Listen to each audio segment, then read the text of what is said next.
आज सभी विद्यार्थियों को 12वीं क्लास के लिए बहुत कुछ मैं इम्पोर्टेंट प्रश्न लेकर आया हूँ, जो कि बहुत यह कठिन परिश्रम के बाद आप लोगों को बायोलॉजी के जो कल में ऐसे वीडियोज आप लोगों को लेकर आने वाले थे, लेकिन कुछ कारणवश नहीं लेकर आ पाए। लेकिन आज मैं आप लोग को 25 क्वेश्चन लेकर आया हूँ, 26, जो आप लोग के लिए बहुत ही इम्पोर्टेंट होगा। और इसमें से जो कि मैं आपको चैप्टर वाइज चैप्टर में आप लोग को जानकारी दे चुका हूँ कि चैप्टर वाइज चैप्टर आप लोग को चैप्टर या 1 का जीवों में जनन जो चैप्टर है, उस चैप्टर से आपको यह प्रश्न इम्पोर्टेंट्स है और किसी न किसी साल में पूछा हुआ प्रश्न है, जो हमेशा इस प्रकार के प्रश्न, इस टाइप के प्रश्न आपको बायोलॉजी में पूछेगा। इसलिए आप लोग ध्यान से इस क्वेश्चन को देखेंगे।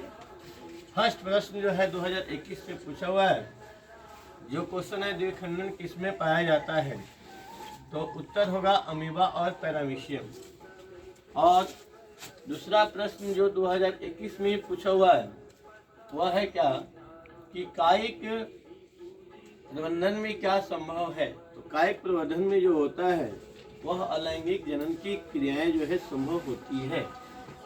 तीसरा प्रश्न है जो 2015 में पूछा हुआ है फर्स्ट चैप्टर जीवों में जनन के लिए, जो बहुत ही महत्वपूर्ण है, वह है जब संतति जनन एकल द्वारा होता है तब उसे क्या कहा जाता है। तो जब संतति होगा, एकल जनन द्वारा होगा, तो समझिए कि वहाँ पर अलैंगिक जनन की क्रिया होगा।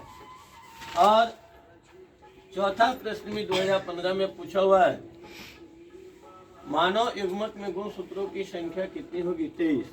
तो यहाँ पर अगर आपको ये ध्यान देने वाली सबसे बड़ी बात क्या है कि अगर युग्मक कहेगा तो 23 और युग्मक नहीं कहेगा तो 46, ये आप लोग ध्यान देंगे। उसके बाद है अदरक में कायिक प्रवर्धन किसके द्वारा होता है, तो राइजोम के द्वारा, जो आपको 2015 में पूछा हुआ प्रश्न है। 2020 में किसमें पादप का गुणित होता है, तो शैवाल, कवक, इस प्रकार के जितने भी कोशिकीय अधिकतर जीव जो होती है वो सब आपको पादप का अगुणित होते।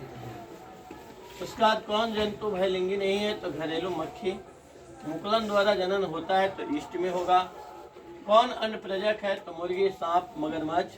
कौन एक लिंगी पौधे है, तो आप याद रखेंगे पपीता, जो बहुत बार प्रश्न पूछा हुआ है 2015 में ही नहीं, ये बहुत साल यह क्वेश्चन पूछ दिया गया है।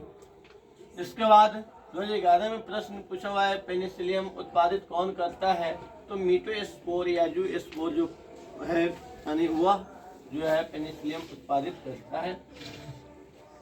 2022 में ही पूछा हुआ प्रश्न है कौन द्विगुणित संरचना है, तो ह्यूमनज होगा। और मनुष्य यानी कि पुरुषों में गुणसूत्रों की संख्या जो होती है 44 + 100। आप लोग को मालूम होगा कि पुरुष में जो होते हैं वह 100 गुणसूत्र होते हैं, तो वह 44 और 2 46 हो जाएगा आपका गुणसूत्र। इसके बाद आपका कौन कीट भक्षी पौधे हैं, तो ड्रासिरा और नेफेंथिस जो होगा आपका होगा।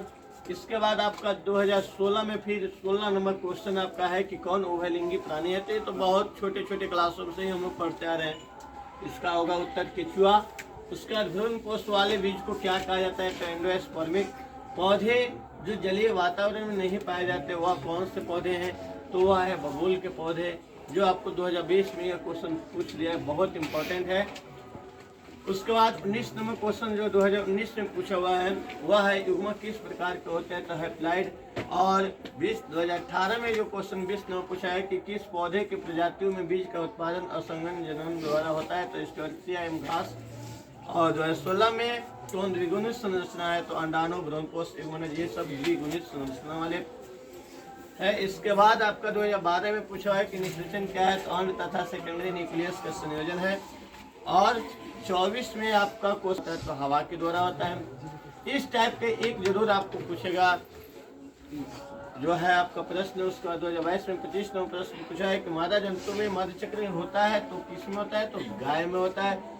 और इस वजह से लास्ट 2022 में वो क्वेश्चन पूछा हुआ है 26 नंबर के एमस्कुलेशन किससे संबंधित है, तो संकलन। इस प्रकार से आपको 26 क्वेश्चन मैंने आप लोगों के सेट के लेकर सेट प्रैक्टिस में फर्स्ट चैप्टर के लिए, जो आपको बायोलॉजी के 12वीं क्लास के जीवों में जनन चैप्टर का इंपॉर्टेंट क्वेश्चन ऑब्जेक्टिव था, इस वास्ते हर चैप्टर बाय चैप्टर आप लोगों को मैं वस्तुनिष्ठ प्रश्न को इम्पोर्टेंट लेकर आऊँगा। धन्यवाद। आप लोग इस वीडियोस के लिए, आप लोग की परीक्षा के लिए वरदान साबित होगा। धन्यवाद।